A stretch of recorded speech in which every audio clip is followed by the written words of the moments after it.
It's okay, Jonathan. I'll see you later.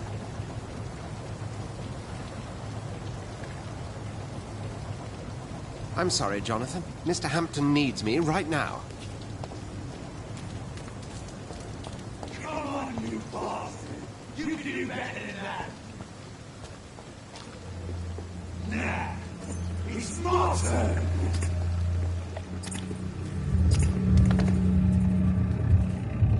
Rotten or pristine, each heart contains the secret of life. Drink at this river, try it all.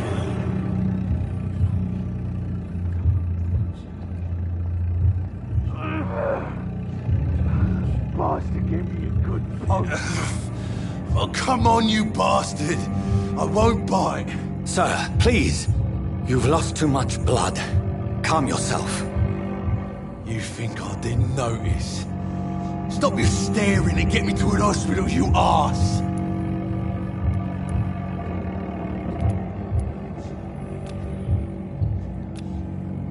Insulting a good Samaritan. Not exactly the way to get rescued. Alright, sorry. I am in pain here.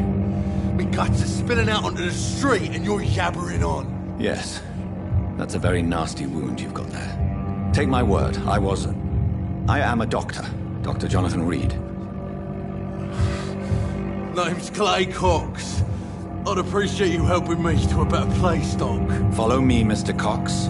Let me assist you to that better place.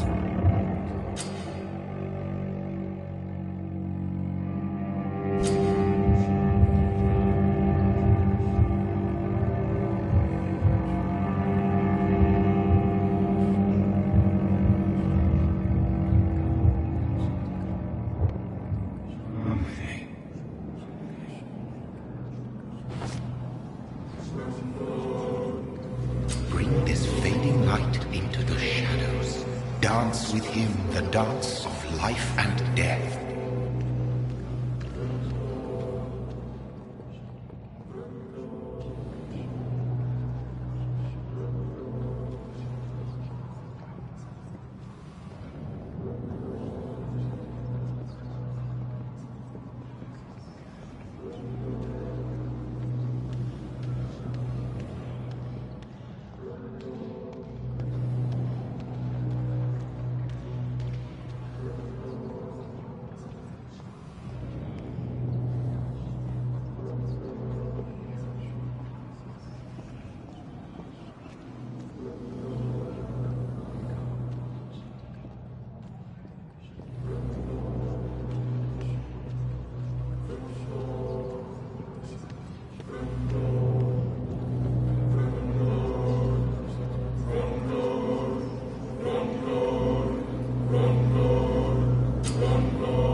No more. Not tonight. Not like this. I will not take another life. Did I black out?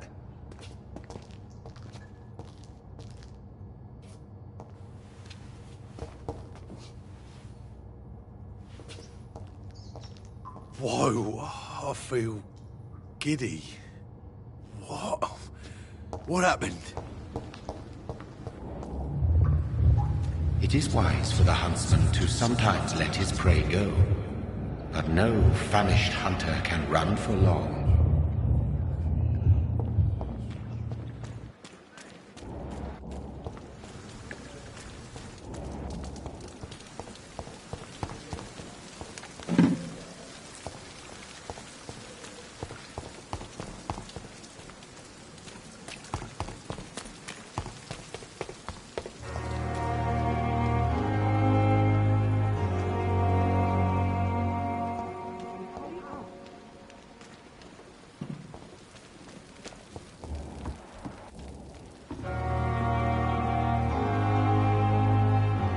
Good evening, nurse. I'm Dr. Jonathan Reed, the new surgeon here at the Pembroke. Dr. Swansea has already told us about you, sir. I'm Nurse Gwyneth Brannigan. Welcome to the Pembroke Hospital. Did he really? It's a good thing I wasn't hoping to keep a low profile. All members of staff have already read about your new blood transfusion technique. Dr. Swansea made sure of that. I see. Well, I'm a little surprised, but I suppose I'll just have to... notoriety. You must know, blood transfusions are Dr. Swansea's primary subject of research. He is convinced it is the future.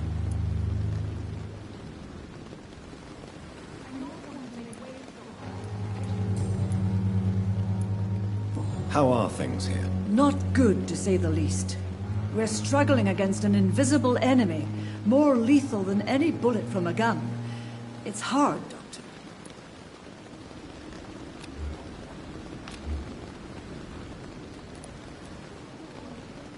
An invisible enemy? Quite a poetic term for a disease, especially from a nurse. Sorry, Doctor. These last few weeks have been exhausting. We could all do with a good night's sleep.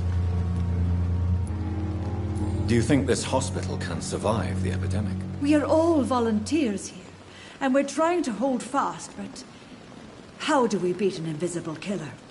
Some nurses have already resigned. I'm not familiar with all the staff yet. Perhaps you could help me. Brilliant professionals, most of them. Dr. Swansea... Most of them. Is there a problem I should know about, nurse? It would be inappropriate for me to speak ill of a colleague. Is there anyone that stands out? Well, dedicated as Dr. Tippins. He should be a standard for us all here. If only he were younger. Why should his age be a problem? I guess it's fair to say he's always pushing himself to the limits. He just doesn't know when to stop and get some rest. Nurse Brannigan, if you do know something, please tell me. Anything you say will be held in confidence. No. I may disagree with some conduct, but in the end, everybody is doing their best.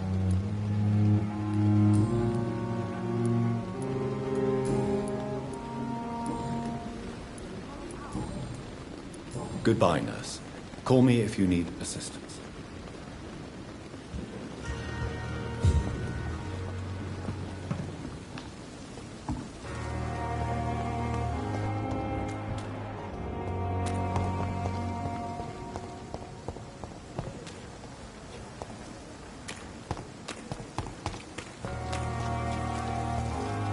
Doctor, where have you been? I've little time to play hide and seek with new staff members, no matter how illustrious they may be. I found a wounded man by the docks. He answers to the name of Clay Cox. He requires urgent medical attention. Already making the rounds? That's the Pembroke spirit. I'll ask our porter, Milton, to bring him back immediately. Thank you, nurse. What can I do for you? Dr. Swansea insisted we provide you a quiet office. You'll find it on the second floor with your name on the door. Thank you. Nurse Crane, isn't it? Yes, Dorothy Crane. Welcome to Pembroke Hospital, Dr. Reed. Your office has been prepared. I would like to ask a few questions first.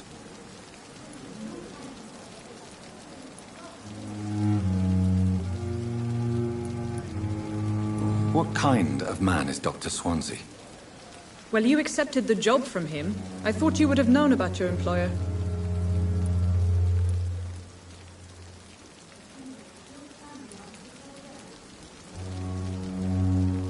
It's right to assume Dr. Swansea knows far more about me than I do about him. Enough, and better than me. The administrator has better things to do than mix with us. Apologies, I've only just met him the once. This is sudden. I've only just returned to England. Dr. Swansea is a brilliant surgeon and the most compassionate physician. And Mr. Hampton, the patient we brought in, how does he fare? I gave him a sedative to help him sleep. Poor thing was in quite a state of shock.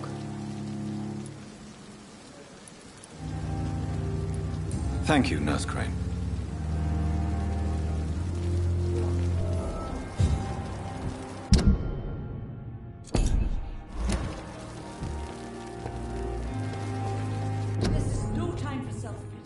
It is the last thing our patients need.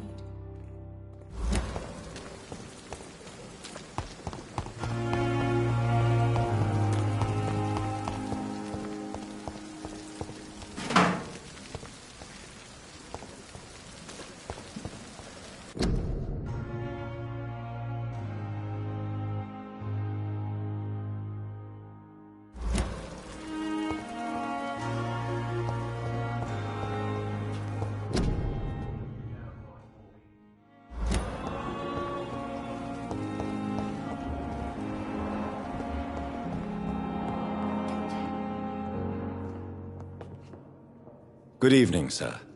I'm Dr. Reed. May I help you? I don't know if a third opinion is needed.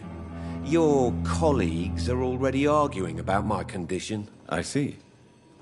Would you mind telling me more about your situation? I'm Harvey Fiddick. All I want is to get me bloody arm fixed properly.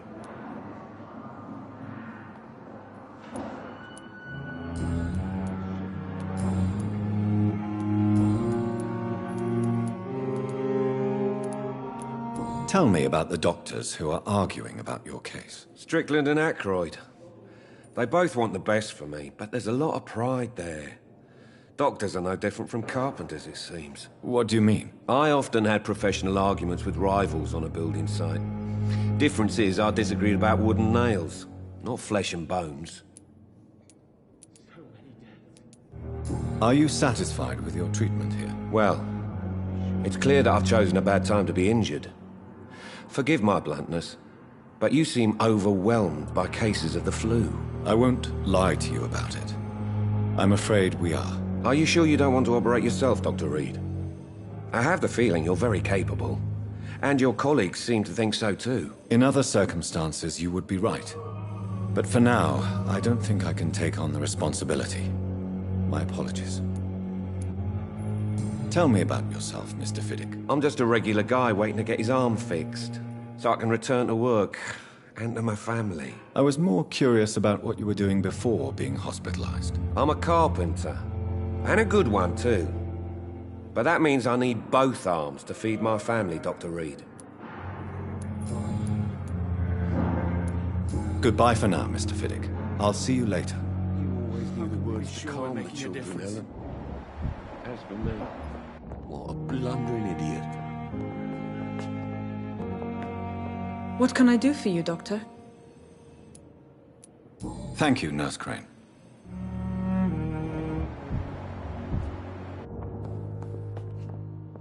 Good evening, Doctor. I believe we're going to be working together. Dr. Reed.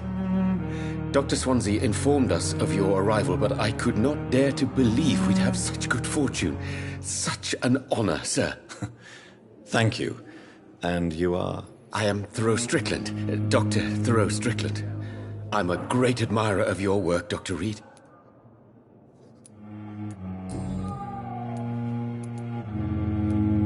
Please, could you tell me something about yourself? I'm a great admirer of your work concerning blood transfusion, Dr. Reed. I run my own experiments. I'm convinced it's the future. I based my technique on my mentor's research. He helped me perfect my method. What is yours? I'd rather not talk about it. For now, it's just theories and first approach. My process is purely experimental and unsuccessful. As long as you're cautious and methodical, you may remain empty-handed, but you won't fail. You're not the first one to warn me, but I am convinced knowledge is the main weapon against the ravages of this epidemic. What made you choose to be a doctor? I'm not ashamed to admit you and your work have inspired me. I am honored to have the opportunity to work by your side.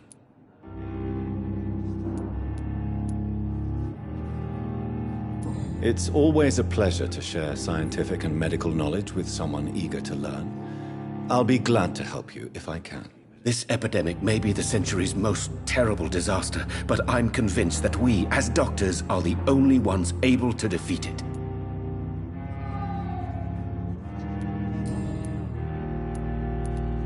What can you tell me about the Pembroke? Well, it has always been an honor to work with Dr. Swansea. But with your arrival, I can't think of a better opportunity to learn about blood transfusion.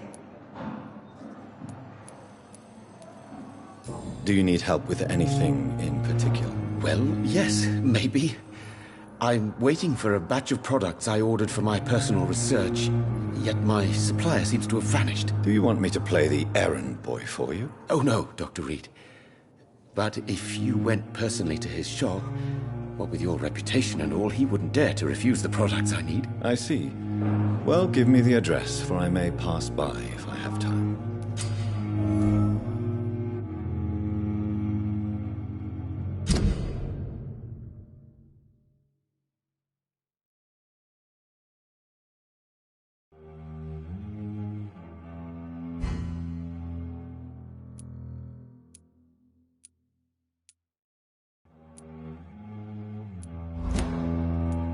You seem quite optimistic. It's a rare and precious attitude in these difficult times. I'm convinced that this epidemic is a test of endurance and dedication for us men of science. Questions remain about our capacity to resolve the situation. True. Last summer, during the first wave of the epidemic, I used to joke with Milton about the extra work.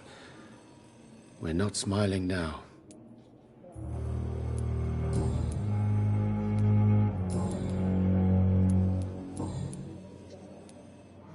Tell me more about your willingness to experiment with new medical techniques. Harvey Fiddick is a patient suffering from a severe injury that could cripple him if not treated correctly.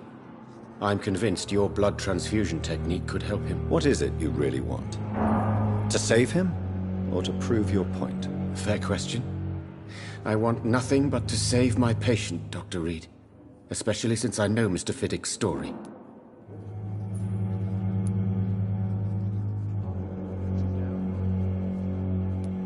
Tell me Mr. Fiddick's story. Our first diagnosis was compromised because Mr. Fiddick lied to us about the real origin of his injury. He first claimed it was an accident. But why would he hide such crucial information from us? Because he is a proud father, ashamed of putting his children at risk because of his own negligence. This personal involvement could also appear to be a lack of impartiality. You must know that a good surgeon must remain neutral. I agree. But that does not excuse Dr. Ackroyd's behavior, a man who did not even take time to converse with his patient. Do you think keeping his distance was a mistake? All I know is that I'm taking care of human beings, with desires, hopes, and fears. Not some biological machine comprised of blood, bones, and flesh.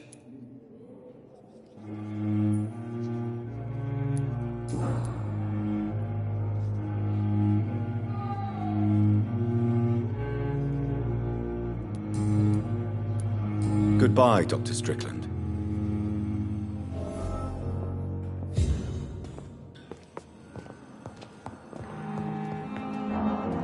Good evening, Mr. Fiddick. Good evening, Dr. Reed. Any news about my operation?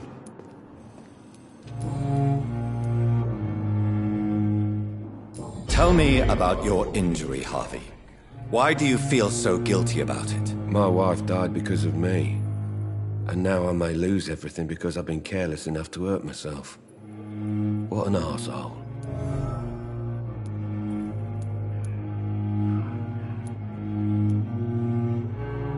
You can't hold yourself responsible for your injury, Mr. Fiddick.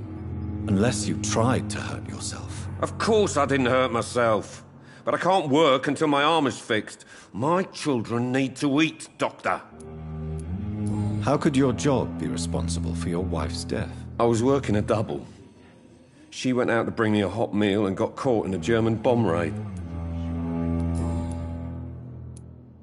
Tell me more about the death of your wife, Harvey. 1915.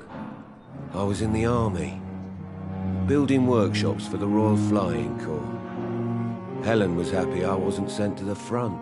What happened? The Germans sent Zeppelins to bomb the construction site, but they missed their target. My wife was bringing my dinner when the bombs fell. How are your children after losing their mother? They were smaller then. The only good thing about this is my Helen didn't bring them with her that night. I'm sorry for your loss. So many died during the bombings. I served in France and witnessed the carnage there. I would like to say that she didn't suffer. Truth is, I have no idea. I just know that I'm all that me kids have. Poor little bleeders.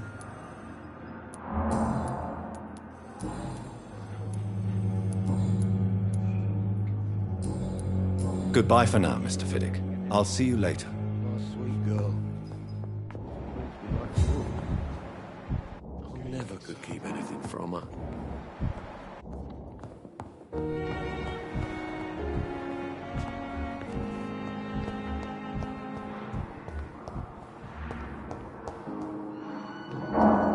Good evening, sir. I'm Dr. Reed. I believe we're going to be colleagues. Reed? Yes, I've been informed about your arrival. I'm Waverly Ackroyd. Welcome aboard, I suppose. Does my arrival inconvenience you in some way, Dr. Ackroyd? Let us just say that I don't particularly share Dr. Swansea's enthusiasm for hiring you. What we need here are reliable professionals, not overrated dabblers.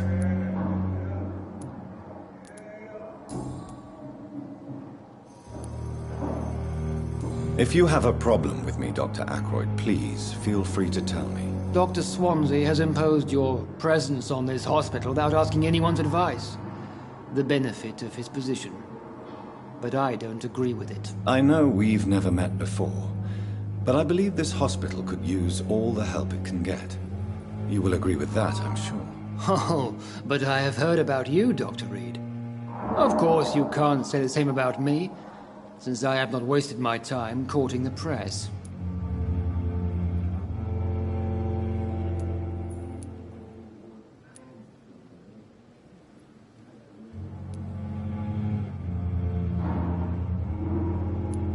Aren't you too old for such jealousy? It really won't do you any good, you know. Don't be ridiculous, Dr. Reed. A simple glance is enough for me to know you have nothing for me to envy. If you have a problem with me, Dr. Ackroyd, please feel free to tell me. Dr. Swansea has imposed your presence on this hospital without asking anyone's advice. The benefit of his position. But I don't agree with it. I know we've never met before, but I believe this hospital could use all the help it can get. You will agree with that, I'm sure. Oh, but I have heard about you, Dr. Reed. Of course, you can't say the same about me, since I have not wasted my time courting the press. Aren't you too old for such jealousy? It really won't do you any good, you know. Don't be ridiculous, Dr. Reed. A simple glance is enough for me to know you have nothing for me to envy. Since your tenure in this hospital is longer than mine, perhaps you can tell me more about this place. Let's just say I'm tired of the carelessness around me. I have always respected the skills of Dr. Swansea, but over time his enthusiasm has become displaced. Carelessness? Exactly what are you talking about? We're here to save lives. The people who trust us are not volunteering for experimentation. They're here to be healed. I don't intend to run any radical experiments, Doctor. Even if I, as any good practitioner should, express an interest in pushing the boundaries of medical research. Modern medical methods were created through audacity and ego. But there are rules in our line of work, and they're here to protect our patients. Tell me, Waverly, what do you think of Dr. Strickland's enthusiasm for his experimental research? Strickland is playing with his patients' lives for pride and glory. Now that, sir, is unethical. Are you thinking about something in particular? Harvey Fiddick needs delicate surgery. I believe we should stick to the usual procedure, but my young colleague obviously disagrees. And are you not afraid that your rivalry with Strickland may be blinding you? Rivalry? I guess you could call it that. Personal feelings affect my judgment. Why do you wish to lead this surgery? I strongly believe that Mr. Fiddick should not be butchered to test an unproven procedure.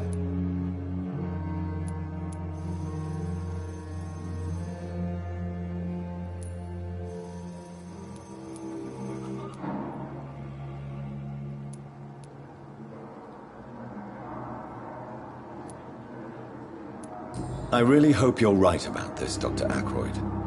I'm trusting your judgment on this. I'm not the kind of man who runs away from his responsibilities, Dr. Reed.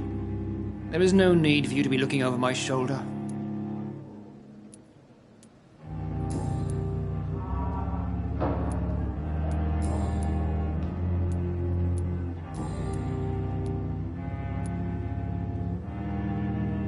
I don't know what you've heard about me, but I have already proved my value as a practitioner. I don't question your skills, Dr. Reed, but your motive. Is it money, fame, or are you truly dedicated? And what exactly is that supposed to mean? I served in the war just like you. But unlike you, I did not use the wounded to play the modern sorcerer. Be careful what you insinuate, Dr. Ackroyd. I only want you to admit you used those men to improve your theories.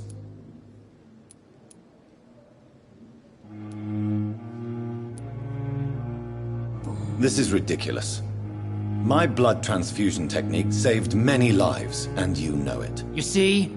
That is exactly what I hate about people like you. You avoid this kind of accusation instead of facing reality. It seems you have bad memories of your military service. I refuse to see this industrial slaughter as scientific progress. War only reveals the worst in men. We can at least agree on something, Dr. Ackroyd.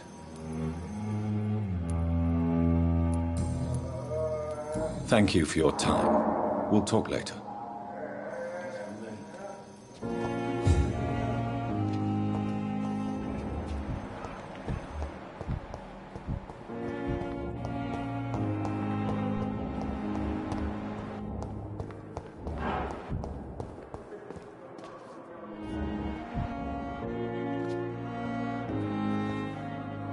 Good evening, sir.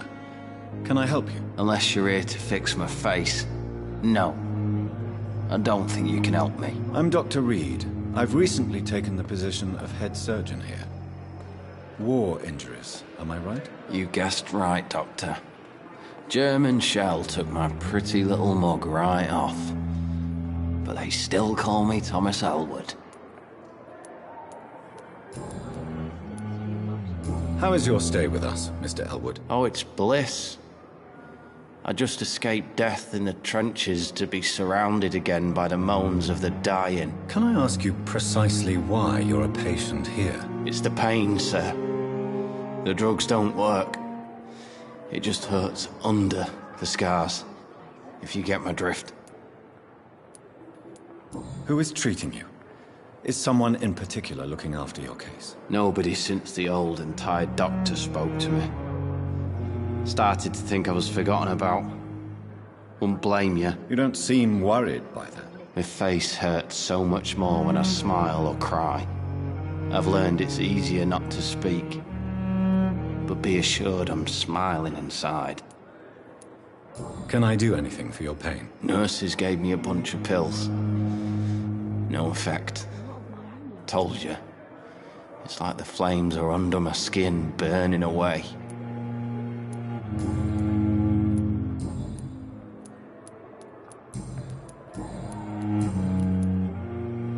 Where were you stationed, sir? Did you serve for long? I really don't want to talk about all this shit. No offense. I was pushing too much. I served in France myself. I just wanted to know what happened to you. You were an officer, weren't you? Then I doubt we fought the same war, sir. No offense.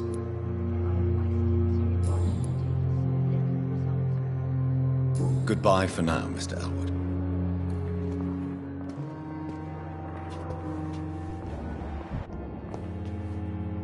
Good evening, nurse. Good evening, Doctor. I don't think we've been introduced yet. My name is Pippa Hawkins. And I'm Dr. Jonathan Reed. Dr. Swansea has recently offered me a position in this hospital. Well, it's a euphemism that your help will be appreciated, Doctor.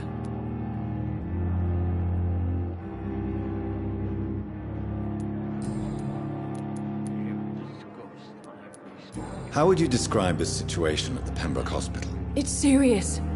The flu is wreaking havoc amongst the staff and patients.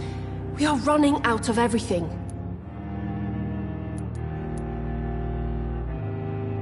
Nurse Hawkins, the Spanish flu won't last forever. Even the Black Plague didn't kill everyone. I wish I could believe you. But what if this epidemic was worse? What if in the end, nobody was spared? You must get a hold of yourself, nurse. Sorry, I'm exhausted. No one has any idea when this epidemic will be over. How long have you been a nurse? Well, long enough to see that the epidemic is winning. And no matter how qualified you are, don't tell me you'll change that.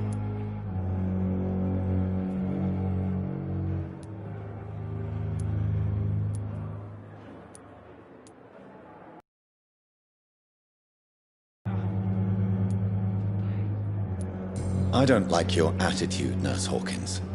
Pessimism can be as lethal as the epidemic in times like these. Sorry, Doctor. I don't want to sound bitter, but I'm just too tired to give a pep talk like Nurse Brannigan. How is the Pembroke staff coping with the epidemic? Well, not well. Milton, the ambulance driver, is even more grumpy than usual, especially concerning doctors. Why does Milton dislike doctors? I don't know. Just ask him. But be warned, Milton is not the chatty type. Why is Milton grumpy on a daily basis? Is it just an act? Milton's not the kind of man who's bothered about a bad reputation, whether he deserved it or not.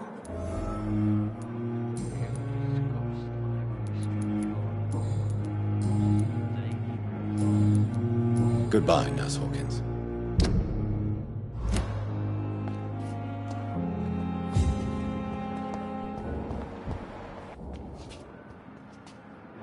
Good evening, Mr. Hampton. How do you feel? Dr. Reed, is it? Oh, sir, I must apologize for my behavior. What do you mean? I was not myself in the factory. Fear and exhaustion made me say awful things to you, I'm afraid. You remained perfectly nice and polite. A little delirious, perhaps.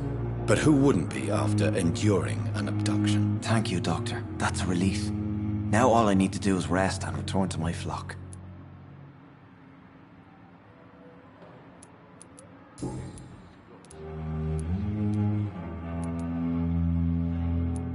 How did you end up in William Bishop's den? I had received alarming news about his recent behavior. I went to his place and he refused to let me go.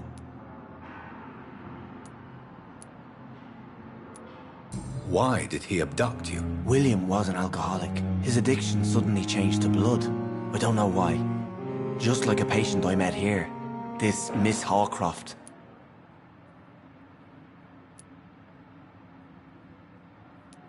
Why did he abduct you? William was an alcoholic. His addiction suddenly changed to blood. I don't know why. Just like a patient I met here. This Miss Hawcroft. You dared to enter this awful place alone. You're a hero, Mr. Hampton. Or a fool. I'm just a man trying to help his friends, Dr. Reed. William Bishop was a conflicted soul, searching for light.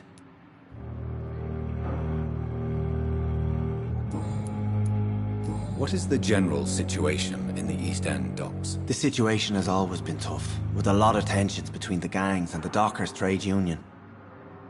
The Wet Boot Boys are very nervous since they lost their leader. Has the gang been threatening you? Ah, no. I've had this nickname for so long, you know, the sad saint of the East End. No one dares to bug a saint, not even criminals. Who leads the gang now? Since Clay Cox went missing, it's his wife Edwina who runs the show, with the assistance of her minion, Booth Digby.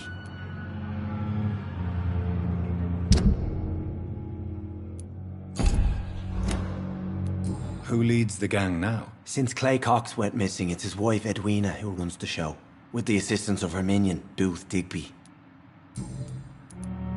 Do you know Tom Watts, the bartender from the Turtle?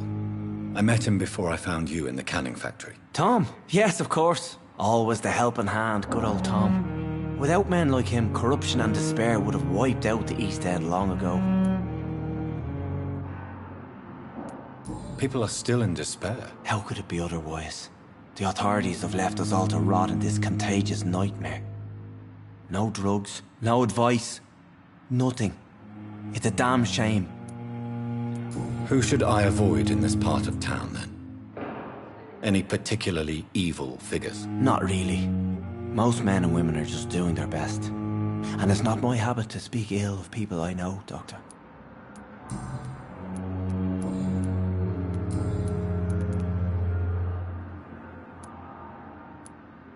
How do you feel, Mr. Hampton? Medically speaking, I mean. I feel exhausted. Beyond exhaustion, actually. William drank so much of my blood in his madness. I feel empty. You're in good hands here.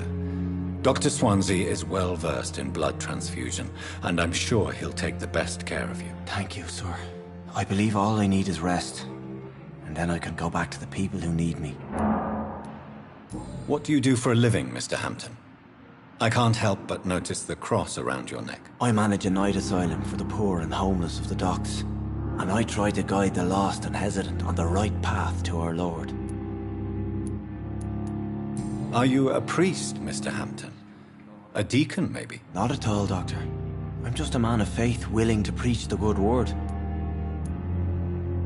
Why didn't you use your cross against William Bishop? To repel him somehow? That's a very strange question, Doctor. A cross is no magical token, if that's what you were trying to say. Not mine, anyway. Have you made friends since you arrived? Not really, but I recognise Miss Harriet Jones. I knew her when she lived by the docks. That poor woman had such a miserable life. You never came to see her here at Pembroke? Receiving visits when sick can be an important part of the healing process, you know. We're not just bodies. You're preaching to the converted now, Doctor. To be truly honest, I thought she was dead. She left the docks many months ago. Goodbye, Mr. Hampton. We'll talk again later. It's locked, all right. Here again.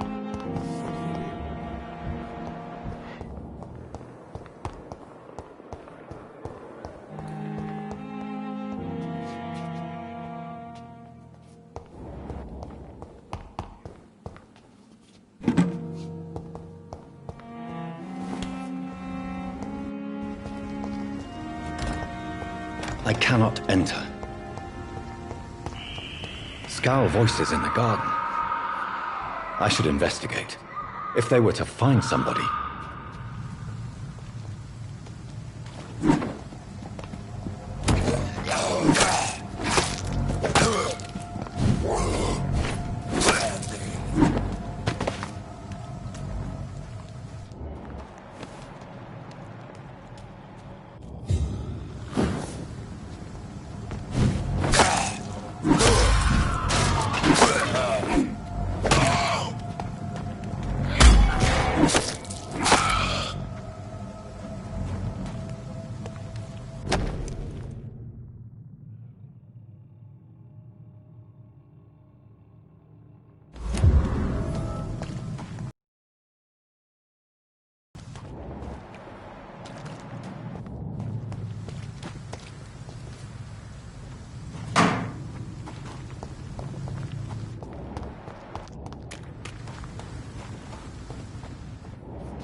It's locked.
Opium is one of the main ingredients of Strickland's medication. Never a good move.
Go back home, idiot! He's mine! Over there! There's one of them vermin!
I can't believe I'm doing this.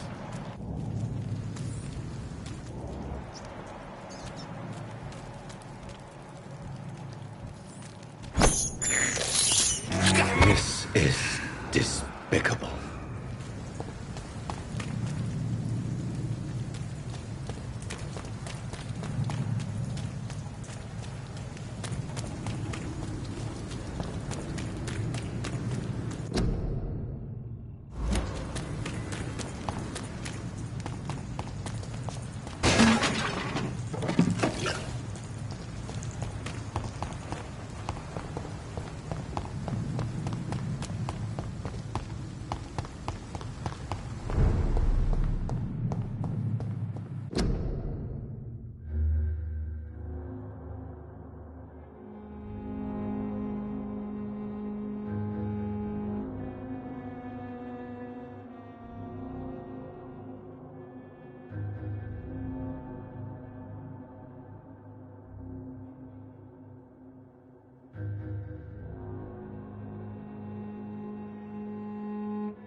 Not now.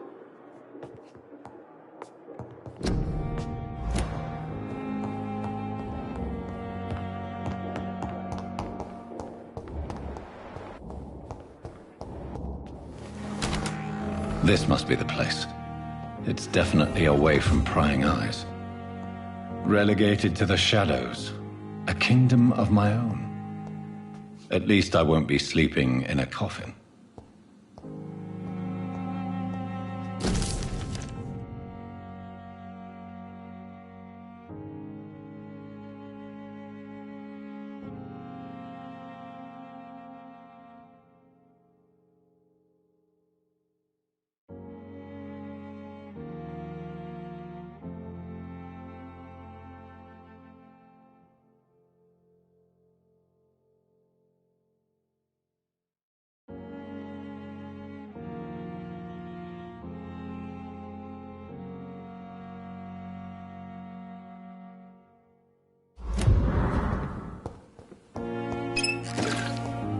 The flower's dying. It needs water.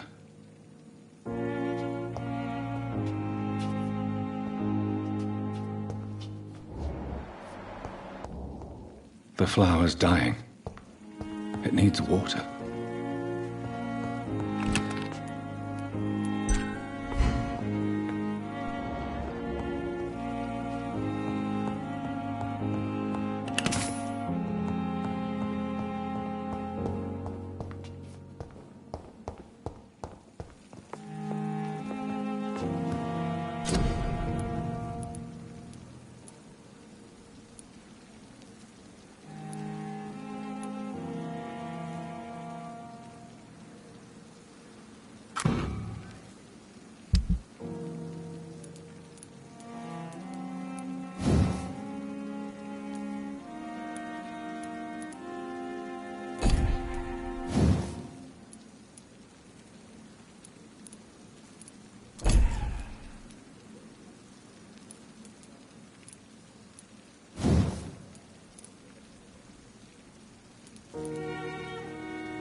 William Bishop's blood is much more unstable than human blood and shows extensive mutation. But this is not what happened to me. I must keep on searching. The sun is about to rise. I can feel it. I'll continue tomorrow night. I have so much time now.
If I'm to stay here until my research is complete, I'd better learn to hide my true nature from the mortals.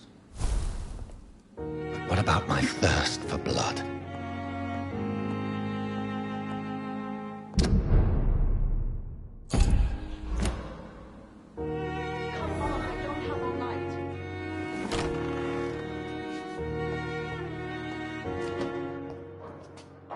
Yes, Nurse Crane? How can I help you? I'm so sorry. I know Dr. Swansea wanted you to rest, but we have somewhat of a crisis. A crisis, you say? Our supply of antiseptics is nearly depleted. I was hoping there was another box up here, but...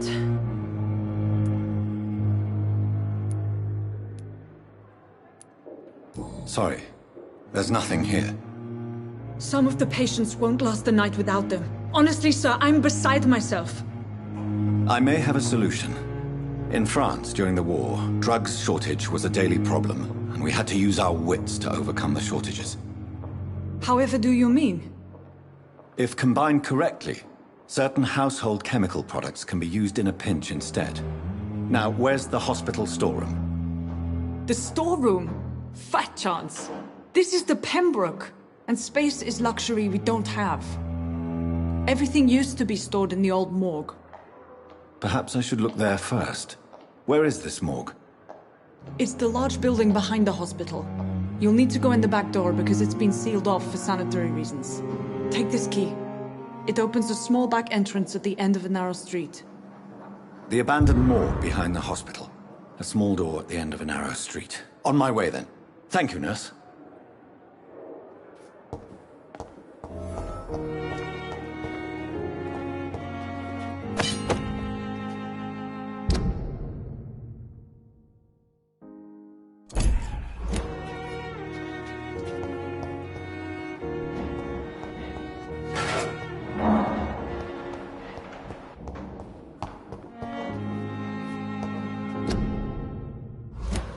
I cannot enter.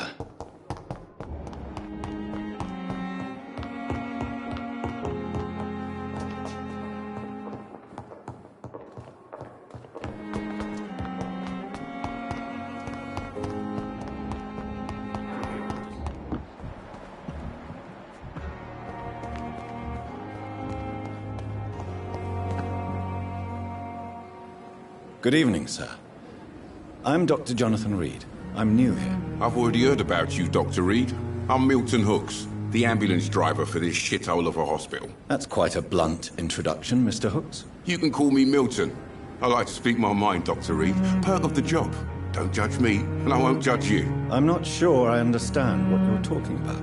Well, I'm no doctor, but I'm pretty sure a gun can't be used as a surgical instrument. You have a keen eye. I learned to shoot during the war, and have carried one ever since. Old habits die hard. No need to explain, Dr. Reed. And if you ever need a better gun, remember, I may have something for you. I have some good news, Milton. What? The epidemic's over? I retrieved your wallet, with all the money, and a certain picture. Well, yeah, Pippa Hawkins is my girl. So what? Is it the difference of skin colour that bothers you? Not at all, Milton. Good. Please, take this money anyway, to remind you to keep your mouth shut. Not everybody is as broad-minded as you, Dr. Reed.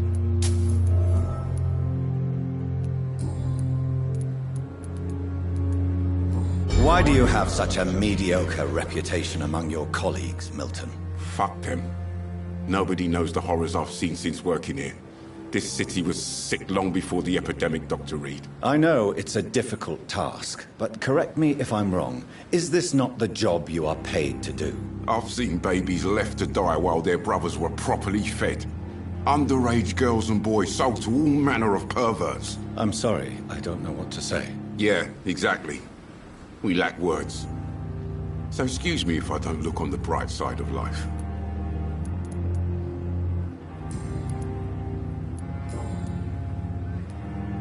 What's going on between you and Nurse Hawkins? Pippa's tired. Tired of all this shit. Tired of all those corpses piling up. She's as depressed as I am.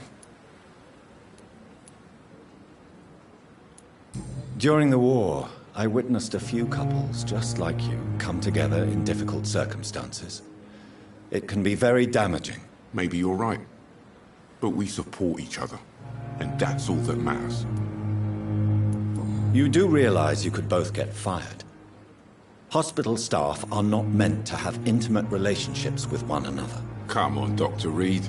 Do you know how many rules are broken in this hospital every day just to keep it running? There's nothing wrong with what we're doing. I'd like to see your goods. Wise choice, Dr. Reed. A reliable gun is what everybody needs these days.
It's locked.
I cannot enter.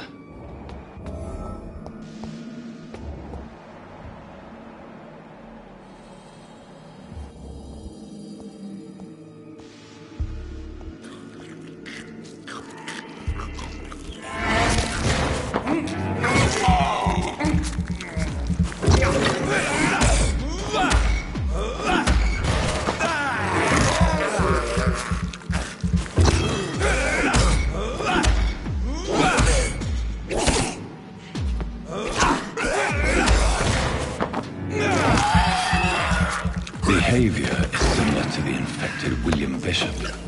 Must be the same strain. This sickness moves faster than influenza.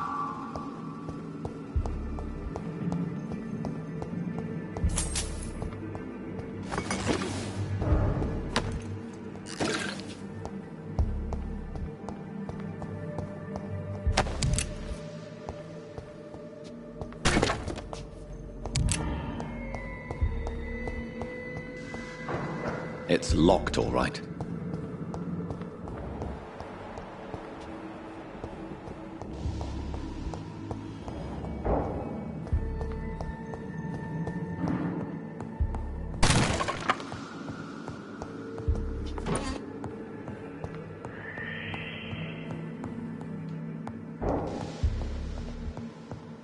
This key will surely grant me access to the basement.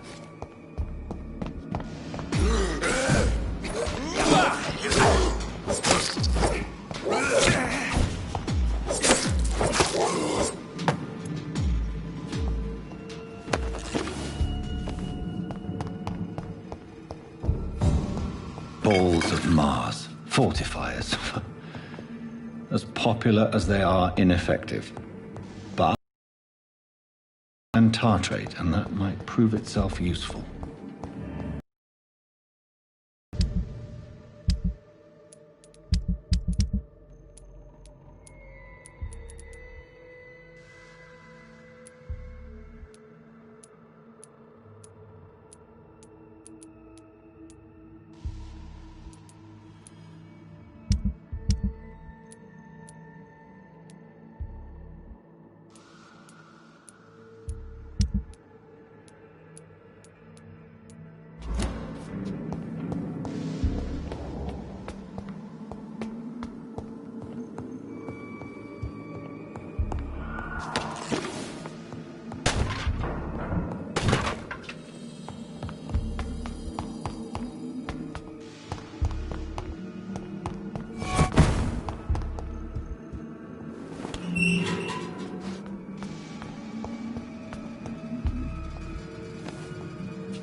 These skulls feed from corpses and the husks of animals. They're not after blood.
Mr. Connor's injuries don't match the report.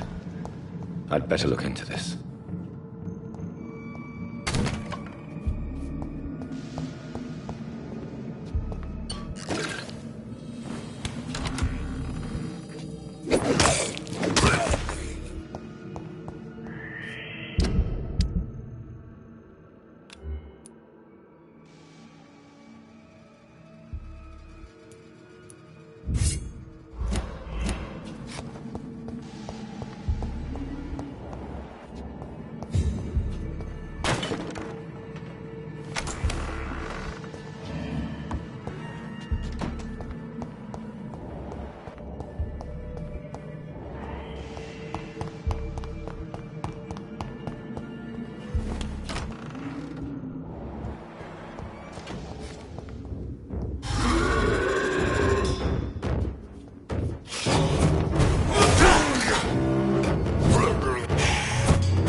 Skulls can be so ferocious.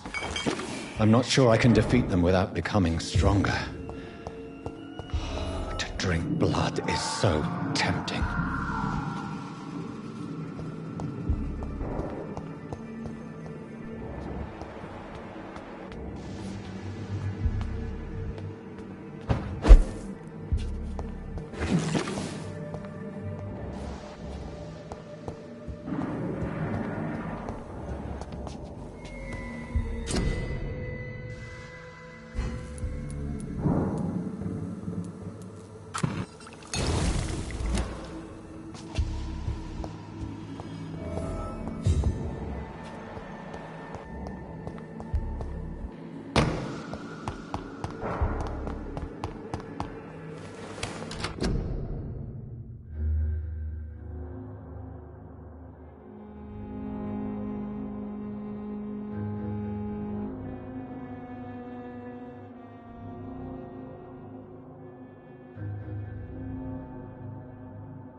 Good evening, Dr. Strickland. And good evening to you, Dr. Reed. Can I be of any help? I located the shop, but it was vandalized, and the owner is missing. All I found was your order. I was afraid of such bad news. People are so desperate they're ready to burgle a shop for drugs. That's quite a list you ordered. Opium, sodium hypochlorite. It can't be just headaches you're trying to cure. This dreadful influenza, of course. I already ran some tests on hopeless cases. Without success, I must admit. Do you realize you could create a lethal poison without the correct dosage? Then there are the legal ramifications. Is this not true of any medical substance, Dr. Reed? However, if you would agree to improve it, I'd be glad to accept your help. As long as you promise to be scrupulous with your experiments, I may try to gather these substances, and even help improve upon the mixture. That's all I'm asking for, Dr. Reed. That's all I'm asking.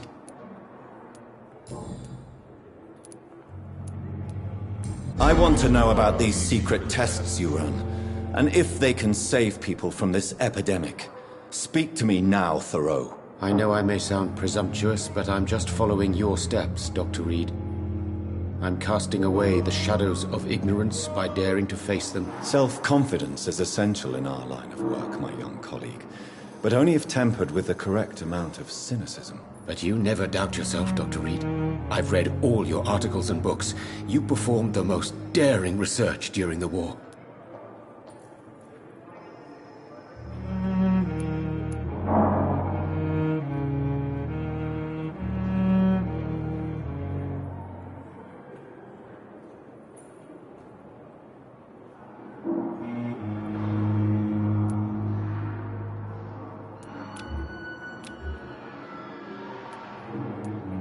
You can't be serious. You have to stop this before you lose yourself. Lives are at stake here, remember? I'm a competent doctor, and my value has been proven already. Frankly, I'm disappointed to hear you, above all, speaking so ill of me. Goodbye, Dr. Strickland. I can't let Strickland put his patients at risk with opium. Perhaps an adjusted formula will deliver more of a placebo effect. My sweet girl. Reads me like a book. Finally, you've returned, Doctor. Did you find anything of value? Yes, nurse. You've worked your first miracle, Doctor. Now, this patient here needs immediate treatment. Duty calls. When the storm has passed, I'll show you how to mix the remedy yourself with the same basic ingredients. Many thanks, Doctor. When you've finished, you ought to report to Dr. Swansea in his office. He's been looking for you. Seemed pressing.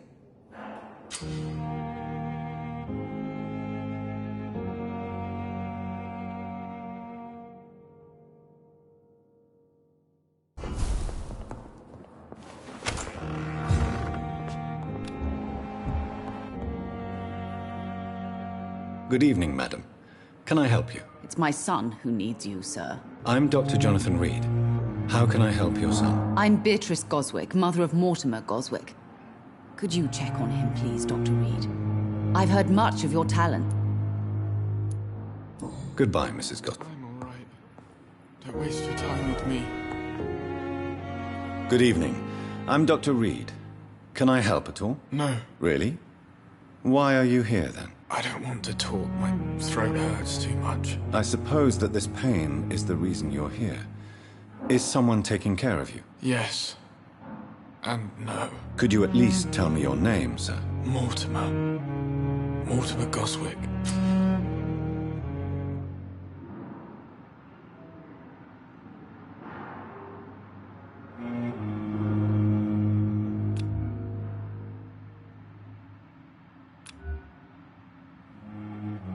Do you need any help? I'm afraid I may, sir. I don't mean to be a burden. You are not a burden, sir. Healing you is my responsibility. And you have my gratitude for that.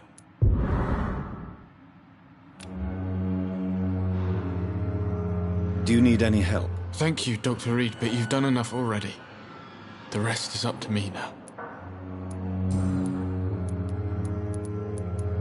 Tell me about yourself, Mr. Goswick. I don't want to talk, Doctor. I have to go now, sir. But don't hesitate to contact me if you need any help. Good evening, sir. Doctor.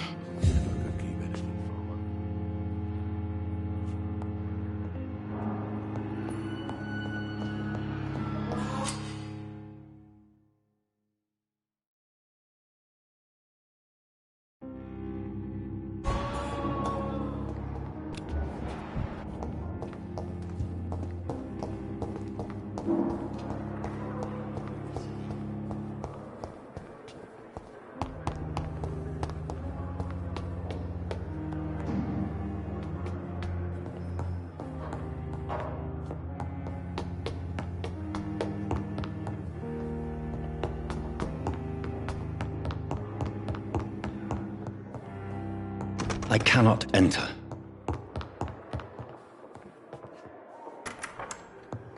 Please, Jonathan, come in. Fascinating, is it not? In the last decade, so many mysteries have been brought to light with our microscopes. The human body, biology's penultimate frontier. The more we explore its boundaries, the less we're able to trace a clear line between life and death. You, my friend, have a foot in both countries. The view must be vertiginous. It's at least as vertiginous as chatting about vampires with you, I would say. This must be all so new to you. This area of town, the hospital, a brand new life. How stimulating it must be. I wish I could share your enthusiasm, Dr. Swansea, but my condition defies scientific categorization. Undead? Unalive? Immortality defies logic. I cannot express my thrill at this serendipitous turn of events. The world's most eminent specialist in blood transfusions, a vampire. One might say a gift from heaven.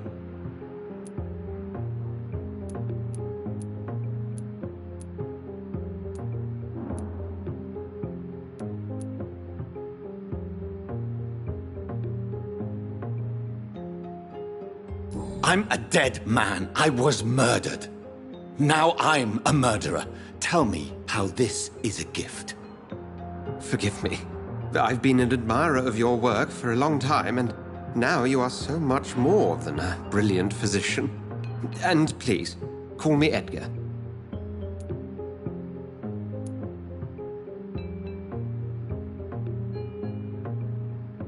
There is no need to apologize, Edgar. You offered me sanctuary when I had none. Very well. I have a task for you, Jonathan. Something that will require all your newfound skills. Please, go on. The Pembroke only survives through the generosity of our benefactors. Unfortunately, our main donor has found herself in a bit of a bind. Now, if you could help her out... A spokesman or politician is what you need. That's not my calling. And until I come to understand what has happened to me, I require discretion. Discretion is in order, Jonathan. Lady Ashbury has recently received rather indelicate correspondence that, if revealed, would jeopardize her position. And you would like me to eradicate this threat? By the stole, of course not. I would just like you to pay her a visit. Her ladyship is certainly near the tents outside, tending the sick. You can't miss her. Look for someone impossibly delicate. Accepted. I'll see what kind of trouble Lady Ashbury is in.